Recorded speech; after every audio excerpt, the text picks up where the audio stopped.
up until his injury in March, William Saliba was one of Arsenal's top 3 best players this season. He had made his competitive debut for Arsenal on the first day of the Premier League season, and he delivered a man-of-the-match performance despite speculations before the game that he might have been unprepared for the big stage. But the Frenchman's journey with Arsenal actually didn't start this season. Arsenal had had their eyes on Saliba since he was at Saint-Etienne. The boy had earlier been coached by Kylian Mbappe's dad at AS Bondy, before he moved to Saint-Etienne as a 15-year-old in 2016. In 2 years, Arsenal had already noticed him and started monitoring him. They knew he was going to be a star, and they wanted to secure him before any other person could. And they did have competition. Their neighbouring rivals Tottenham Hotspur found out about the guy after Arsenal and also wanted to sign him. What happened after that?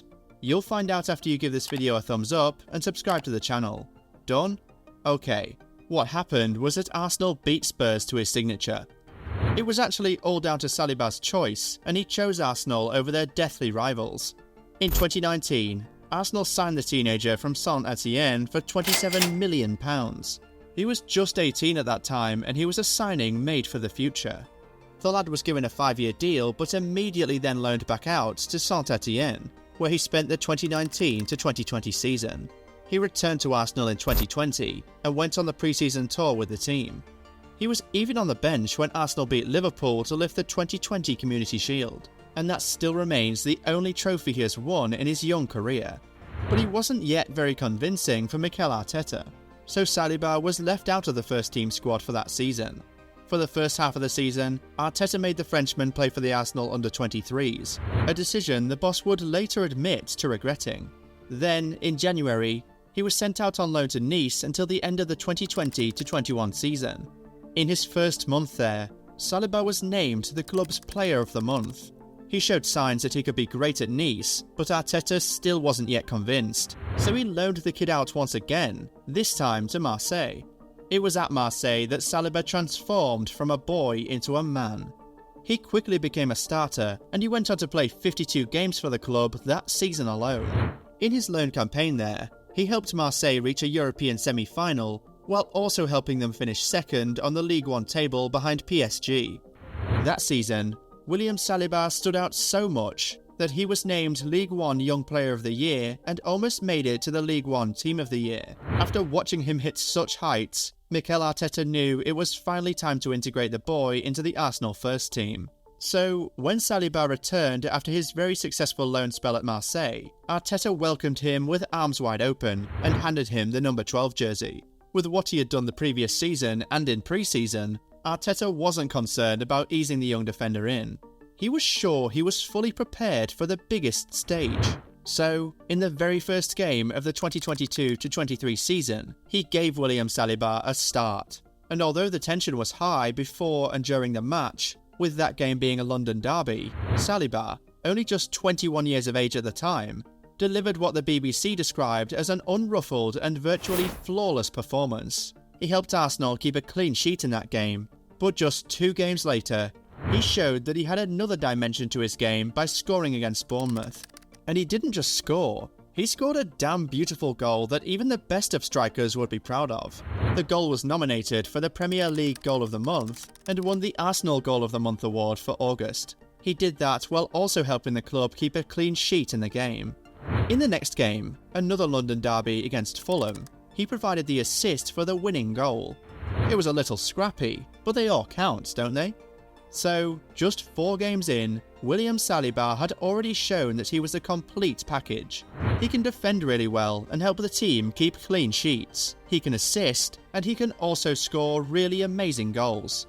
He kept up that form and quickly established himself as one of Arsenal's most important players, as they went on to have their best start ever in the history of the Premier League. They lost just 1 of their first 19 Premier League games, averaging less than a goal per game during that incredible run, and they established themselves as league leaders halfway into the season. Saliba would go on to show his importance for Arsenal even after the World Cup, and some people even started comparing his impact on the North London club to that which Virgil van Dijk had on Liverpool when he first joined the club in 2018. But perhaps this importance for the club was felt more in his absence, because when Saliba picked up an injury in March, Arsenal was still top of the table and were averaging a goal conceded per game. But after his injury, which ruled him out for the rest of the season, the entire story changed. Arsenal won just 2 of their first 6 games without Saliba, conceding 13 goals and not even managing to keep a single clean sheet during that period. It was during this horrible run that Arsenal relinquished top spot to Manchester City, and from then, they just were never able to get it back. The difference of play with and without Saliba was just so glaring. They won 5 of their last 6 games before Saliba got injured, and then won just 2 out of 6 immediately after he got injured. William Saliba eventually missed 11 Premier League games due to injury, and during this period, Arsenal kept only 2 clean sheets and conceded 18 goals. That means that Arsenal conceded more goals in those 11 games without Saliba than in their first 20 Premier League games with him. The 22-year-old's significance in the team really cannot be overstated. And you might try to argue that Arsenal being bad without him is not a case of him being good, but a case of his replacements being bad.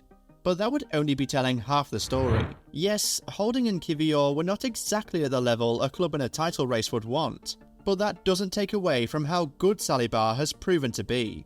Like we said earlier, he was one of Marseille's most important players in the 2021-22 season, and that earned him a spot in the league's Team of the Year. At Marseille, he helped the defence keep 13 clean sheets while he was on the pitch, and thanks to him, they were able to average a total of 1 game conceded per game that season. Compare that to the season before he came, when they were conceding 1.2 goals per game in the league, and you can even do the same for Arsenal. Last season, they conceded at a rate of 1.3 goals per Premier League game without Saliba. Let's just face it, although still so young, the guy is one hell of a centre-back. There's a certain calm and confidence having William Saliba in defence gives you as a fan and as a player, I'm sure. We can't wait to see him get back to full fitness and rejoin Arsenal ahead of next season. If the Gunners will compete for titles in the new campaign, they'd need their best defender fully fit all season. Yes, the goals from the attackers will win you games, but it's the defensive masterclasses that will win you titles. And if you doubt the significance of the presence of a solid defender on your team's title hopes, just go and ask Liverpool fans. With Virgil van Dijk, they won the UEFA Champions League for the first time in 14 years in 2019, and won the Premier League for the first time ever in 2020. But without him, they finished 3rd in the Premier League and were knocked out in the quarter-final of the Champions League in 2021. If William Saliba manages to stay fit all of next season, how far do you think Arsenal would go? Premier League champions? A couple domestic trophies? Champions League semi-finals? Share your opinions in the comments.